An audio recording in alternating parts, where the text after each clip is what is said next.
जय हिंद, वंदे मातरम। स्वागत है आप सभी का राधे टीचिंग एग्जाम्स के यूट्यूब प्लेटफॉर्म पर। उम्मीद करते हैं आप सभी एकदम स्वस्थ और अच्छे होंगे। जैसा कि आप लोग जान रहे हैं, हम प्रैक्टिस सेट करवा रहे हैं यूपी ट्रिपल एससी का जो एग्जाम होने वाला है उससे संबंधित हम जीके जीएस का 30 इंपॉर्टेंट क्वेश्चन ले रहे हैं और आज का हमारा तीसरा प्रैक्टिस सेट है। हमें उम्मीद है कि यह प्रैक्टिस सेट आप लोगों को बहुत अच्छा लगेगा और अगर आप इस चैनल पर नए हैं तो चैनल को सब्सक्राइब कर लीजिए, जिससे जो भी हम वीडियो अपलोड करेंगे उसका नोटिफिकेशन आपको तुरंत मिल जाएगा। इस वीडियो को अपने मित्रों तक शेयर कीजिए और आप लोग वीडियो के अंत तक बने रहें और हमारे साथ साथ इस क्वेश्चन का आंसर देते हुए चलें। तो देखिए, आज का हमारा पहला क्वेश्चन है। देखिए, पहला क्वेश्चन है, पहले क्वेश्चन में पूछा है रामचरितमानस के लेखक तुलसीदास किसके शासनकाल से संबंधित थे। चार विकल्प है, चंद्रगुप्त, विक्रमादित्य, नवाब वाजिद अली शाह और तीसरा हर्ष और चौथा है अकबर। तो इसमें से इन चारों विकल्पों में से आपको बताना है कि इसमें से आंसर कौन सा होगा। आप लोग कमेंट में बताइए इसका आंसर क्या होगा। उसके बाद हम बता रहे हैं इसका आंसर क्या होगा। इसका आंसर क्या होगा बताइए, कमेंट में लिखिए। देखिए, अगर हम तुलसीदास जी की बात करें तो तुलसीदास जी की अन्य रचना की बात करें तो इनकी अन्य रचनाएं हैं, गीतावली है, कवितावली है और विनय पत्रिका है। तो इसके आधार पे इनका जो आंसर है वो क्या होगा, तो वो हो जाएगा आपका डी होगा, अकबर। तो ये किस से संबंधित थे, अकबर के शासनकाल से संबंधित थे। दूसरा क्वेश्चन पूछा है, दूसरे क्वेश्चन में पूछा है रामायण का अनुवाद फारसी में किसने किया था। अबुल फजल ने किया था कि बदायूनी की अबुल तालिफ की ईश्वर दास। तो दूसरे का आंसर क्या हो जाएगा, दूसरे का आंसर होगा बी हो जाएगा। क्या होगा, बी होगा, बदायूनी ने किया था। अगर हम बात करें रामायण का फारसी अनुवाद बदायूनी ने किया था। अबुल फजल अकबर के दरबार का महान विद्वान था जिन्होंने अकबरनामा लिखा फारसी भाषा में और आईने अकबरी की रचना की। किसने की थी, अबुल फजल ने। तो क्वेश्चन नंबर तीसरे में पूछा है, क्वेश्चन नंबर तीसरे में पूछा अबुल फजल ने लिखा, अबुल फजल ने क्या लिखा। तो इसमें आप क्या बताएंगे क्वेश्चन नंबर तीसरे में, क्वेश्चन नंबर तीसरे का आंसर हो जाएगा। देखिए, अगर हम बात करें अबुल फजल ने, तो अबुल फजल ने अकबरनामा और आईने अकबरी की रचना की 1602 ईस्वी में सलीम के इशारे पर ओरछा के राजा वीर सिंह बुंदेला ने अब्दुल फजल की हत्या कर दी। तो क्वेश्चन नंबर 3 का आंसर क्या हो जाएगा, अबुल फजल ने क्या लिखा था। तो आप क्या बताएंगे, अकबरनामा लिखा था। तो क्वेश्चन नंबर चौथे में पूछा है इंग्लैंड के तत्कालीन राजा जेम्स फर्स्ट द्वारा जहांगीर के शाही दरबार में राजदूत के रूप में निम्नलिखित में से किसको भेजा गया था। विलियम हॉकिंस, विलियम टाक, जोहान्स मेंडेरोल, सर वाल्टर रेले। तो इसमें क्वेश्चन नंबर 4 का आंसर क्या हो जाएगा, क्वेश्चन नंबर 4 का हो जाएगा विकल्प ए सही हो जाएगा। क्वेश्चन नंबर 5 में पूछा है शेर शाह द्वारा निर्मित ग्रैंड ट्रंक रोड पंजाब को किसके साथ जोड़ती थी। बंगाल, मैसूर, लाहौर, मुल्तान। तो क्वेश्चन नंबर 5 का आंसर क्या हो जाएगा, तो आप बताएंगे इसका आंसर हो जाएगा ए, बंगाल हो जाएगा। क्वेश्चन नंबर 6 में पूछा है भारतीय राष्ट्रीय कांग्रेस का जनक किसे कहा जाता है। भारतीय राष्ट्रीय कांग्रेस का जनक किसे कहा जाता है, महात्मा गांधी को कि ए ओ ह्यूम को कि लोकमान्य तिलक कि सुरेंद्रनाथ बनर्जी को। तो इसका आंसर आप लोग कमेंट में बताइए, इसका आंसर क्या होगा। भारतीय राष्ट्रीय कांग्रेस की स्थापना हुई है 1885 ईस्वी में। किसमें हुई है, 1885 ईस्वी में ए ओ ह्यूम के द्वारा की गई है। ए ओ ह्यूम ने 1884 ईस्वी में भारतीय राष्ट्रीय संघ की स्थापना की थी। कांग्रेस ने ह्यूम की मृत्यु के बाद वर्ष 1912 में ए ओ ह्यूम को कांग्रेस का जनक घोषित किया। तो इसमें भारतीय राष्ट्रीय कांग्रेस का जनक किसे कहा जाता है, तो आप बताएंगे ए ओ ह्यूम को। देखिए, क्वेश्चन नंबर 7 में पूछा है नाना साहेब का दूसरा नाम क्या था। रामचंद्र, पंडुरंग, धोंदू पंत, तात्या टोपे, कुंवर सिंह।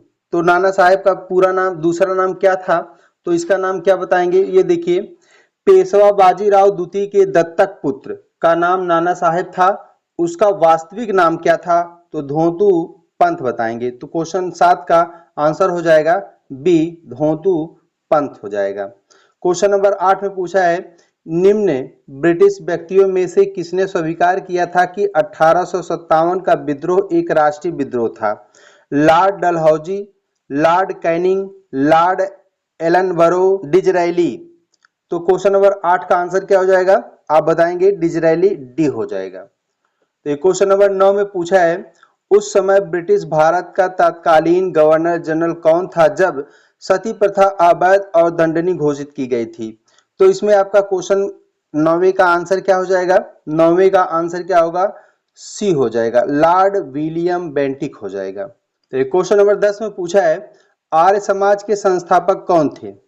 एनी बेसेंट थे, राजा राम मोहन राय थे, कि दयानंद सरस्वती, की विवेकानंद? क्वेश्चन नंबर 10 का क्या हो जाएगा, दयानंद सरस्वती हो जाएगा। देखिए क्वेश्चन नंबर 11 पूछा है, जायरे का पुराना नाम था Benin, Liberia, Congo, Sierra Leone. तो इसमें क्वेश्चन नंबर 11 का क्या हो जाएगा, देखिए जायरे कांगो का प्राचीन नाम था, जिसे वर्ष 1971 और 1997 के मध्य इसका नाम बदल दिया गया। इस राज्य के नाम की उत्पत्ति कांगो नदी के नाम पर हुई, जिसको पुर्तगाली भाषा में जायरे कहते हैं। तो इसमें क्वेश्चन नंबर 11 का आंसर हो जाएगा सी होगा, कांगो होगा। अब देखिए क्वेश्चन नंबर 12 में पूछा है, 12 का आंसर आप लोग बताइए क्या इसमें आंसर होगा। क्वेश्चन पूछा है, एशिया की सबसे बड़ी नदी कौन सी है? इसका आंसर बताइए। क्वेश्चन नंबर 12 का आंसर बताइए। यांगत्से नदी एशिया की सबसे बड़ी नदी है, कौन सी? यांगत्से नदी एशिया की सबसे बड़ी नदी है। विकल्प कौन सा सही होगा, बी सही होगा। और अगर हम बात करें, यह विश्व की तीसरी सबसे बड़ी नदी है। यह क्या है, यह विश्व की सबसे तीसरी लंबी नदी है। देखिए क्वेश्चन नंबर 13 में पूछा है, निम्नलिखित में से किस राज्य को टैंक सिंचाई का परंपरागत क्षेत्र माना जाता है? असम, गुजरात, तमिलनाडु, ओडिशा। तो क्वेश्चन नंबर 13 का आंसर क्या हो जाएगा, इसका आंसर होगा सी होगा, तमिलनाडु। क्वेश्चन नंबर 14 में पूछा है, भारत में अलवर जल की सबसे बड़ी झील कौन सी है? डल झील है, भीमताल झील है, बुलर झील है, नैनीताल झील है। तो इसमें 14 का क्वेश्चन क्या हो जाएगा, 14 नंबर का क्वेश्चन होगा, इसका हो जाएगा आंसर सी होगा, बुलर झील। अगर हम बुलर झील की बात करें तो बुलर झील को भारत की सबसे बड़ी ताजे पानी की झील कहा जाता है। यह झील जम्मू कश्मीर के बंदीपोरा जिले में स्थित है। यह झील अपनी द्रोणी से 24 किलोमीटर क्षेत्र में फैली है। यह एक प्राकृतिक झील है जो झेलम नदी का मुख्य भाग है। तो इसमें आपका क्वेश्चन नंबर 14 का विकल्प कौन सा हो जाएगा, सी होगा, बुलर झील हो जाएगा। ये क्वेश्चन नंबर 15 में पूछा, निम्नलिखित में से कौन सा भारत का सबसे बड़ा बांध है? इंदिरा सागर बांध है, कि टिहरी बांध है, कि मेंटूर बांध है, कि कोयना बांध है? तो 15 का आंसर क्या हो जाएगा, क्वेश्चन नंबर 15 का आंसर क्या हो जाएगा, क्वेश्चन नंबर 15 का आंसर होगा बी होगा, टिहरी बांध हो जाएगा। एक क्वेश्चन नंबर 16 में पूछा है, किस नियम में यह कहा गया है कि लगातार स्वाद और वरीयताओं के साथ साथ जैसे जैसे आय बढ़ती है भोज्य पदार्थ पर खर्च आय का अनुपात कम हो जाता है? आय का अनुपात क्या होता है, कम हो जाता है। जेबी से का नियम, ग्रिफिन का नियम, ग्रेसम का नियम, एंजिल का नियम। तो क्वेश्चन नंबर 16 का आंसर हो जाएगा, क्या होगा, डी हो जाएगा। तो ये क्वेश्चन नंबर 17 में पूछा है, निम्नलिखित में से किसे मानविधि से राष्ट्रीय आय का आकलन करते समय शामिल नहीं किया जाता? पेंशन, निवेश व्यय, मूल्य वृद्धि, उपभोग व्यय। तो क्वेश्चन नंबर 17 का आंसर हो जाएगा ए होगा, पेंशन को शामिल नहीं किया जाता। तो क्वेश्चन नंबर 18 में पूछा है, आर्थिक विकास आमतौर पर डॉट डॉट के साथ युग्मित है। अवस्थित, मुद्रास्फीति जनित मंदी, अति मुद्रास्फीति। क्वेश्चन नंबर 18 का आंसर क्या हो जाएगा, बी होगा, मुद्रास्फीति। क्वेश्चन नंबर 19 में पूछा, बी निवेश आयोग के प्रथम अध्यक्ष थे? जीवी रामकृष्ण, मधु दंडवाले, सी रंगराजन, इंदिरा गांधी। तो क्वेश्चन नंबर 19 का आंसर क्या हो जाएगा, ए होगा, जीवी रामकृष्ण। क्वेश्चन नंबर 20 में पूछा है, नए 2 पहिया वाहन के लिए बाजार पर विचार करें। यदि स्टील की कीमतें बढ़ती हैं तो नए दो पहिए वाहनों की संतुलन कीमतें होगी और संतुलन मात्रा में होगी। तो इसमें क्या होगा, क्वेश्चन नंबर 20 का आंसर क्या हो जाएगा, सी होगा, बढ़त घटत होगी। क्वेश्चन नंबर 21 में पूछा है लोकसभा का सदस्य बनने के लिए न्यूनतम आयु क्या होनी चाहिए, 20 वर्ष, 30 वर्ष, 22 वर्ष, 25 वर्ष। क्वेश्चन नंबर 21 का क्या होना चाहिए, डी होना चाहिए, 25 वर्ष होना चाहिए।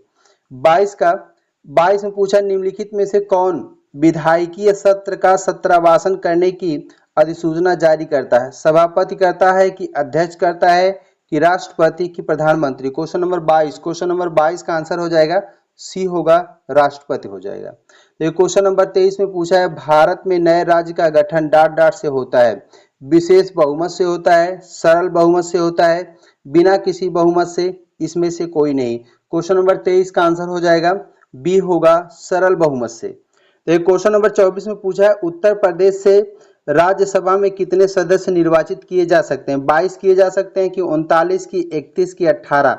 तो क्वेश्चन नंबर 24 का आंसर क्या हो जाएगा, इसका आंसर कमेंट में बताइए। तो इसका आंसर हो जाएगा सी होगा, 31 निर्वाचित किए जा सकते हैं। क्वेश्चन नंबर 25 में पूछा देश का प्रथम विधि अधिकारी कौन है, भारत का प्रमुख न्यायाधीश, महान्यायवादी, सी है विधि मंत्री, डी में है महान्यायिकर्ता। तो इसमें क्वेश्चन नंबर 25 का आंसर क्या हो जाएगा, बी हो जाएगा, महान्यायवादी हो जाएगा। क्वेश्चन नंबर 26 में पूछा है स्थिर वैज्ञानिक शब्दों को वर्णित करने के लिए उपसर्ग के रूप में शब्द का उपयोग किया जाता है। तो उसमें क्वेश्चन 26 का क्या हो जाएगा, 26 का आंसर क्या होगा, सी होगा, आइसो हो जाएगा। तो क्वेश्चन नंबर 27 में पूछा है बिजली के बल्ब में क्या भरा होता है, nitrogen, carbon dioxide, argon, oxygen. तो बिजली के बल्ब में क्या भरा होता है, क्वेश्चन नंबर 27 है। इसका विकल्प आप इसका आंसर बताइए कमेंट में, बहुत आसान क्वेश्चन है, इसका आंसर बताइए। तो इसका आंसर हो जाएगा क्या होगा, आर्गन हो जाएगा। बिजली के बल्ब में आर्गन भरा जाता है। क्वेश्चन नंबर 28 में पूछा है गैसों के दो विशिष्ट ताप इसके द्वारा संबंधित हैं। तो क्वेश्चन नंबर 28 का आंसर क्या हो जाएगा, बी होगा। क्वेश्चन नंबर 29 में पूछा है मूल रोम कहां से निकलते हैं। तो इसमें आपका क्या आंसर हो जाएगा, क्वेश्चन नंबर 29 का आंसर हो जाएगा डी हो जाएगा। क्वेश्चन नंबर 30 में पूछा है रतौंधी किसकी कमी के कारण होता है, विटामिन बी के कमी के, vitamin A, vitamin C, vitamin D. तो क्वेश्चन नंबर 30 का आंसर क्या हो जाएगा, तो आप बताएंगे विटामिन ए की कमी से रतौंधी होता है। देखिए आपके 30 क्वेश्चन कंप्लीट होते हैं। हमें उम्मीद है कि यह 30 क्वेश्चन आपको बहुत जो है एग्जाम में हेल्पफुल करेंगे। अगर आप लोग लास्ट तक बने हैं तो आप लोगों का बहुत बहुत धन्यवाद। आपसे निवेदन है कि आप लोग इस वीडियो को अपने मित्रों तक शेयर कीजिए।